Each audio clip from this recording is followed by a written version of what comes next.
मी 3 specific प्रश्न विचारले होते की निवारा केंद्रांची संख्या वाढवण्याकरता महानगरपालिकेला, नगरपालिकेला, ग्रामीण भागामध्ये काही आदेश देणार की नाही, युद्ध पातळीवर काम करणार की नाही।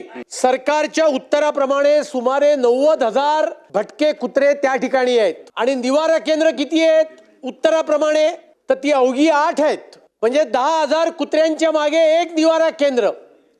त्यामुळे माझा पहिला प्रश्न त्याला उत्तर आलेलं नाहीये। निर्जीवीकरण करण्याकरता सुद्धा युद्ध पातळीवर काही मोहीम, त्याच्याकरता निधीचं अलोकेशन आणि हे सगळं करण्याकरता अधिवेशन संपायच्या आत एक बैठक बोलवा ना इकडे, सगळ्या लोकप्रतिनिधींना बोलवा। या तिन्ही प्रश्नाला उत्तर दिलेलं नाहीये, या तिन्ही प्रश्नांचं स्पेसिफिक उत्तर द्यावं अशी माझी आपल्या माध्यमातून विनंती आहे। सदस्यांच्या भावना लक्षात घेता सदस्यांनी सांगितलं तसं युद्ध पातळीवर ह्याच्या मीटिंग चालू आहेत आणि आपण त्याचे निर्देश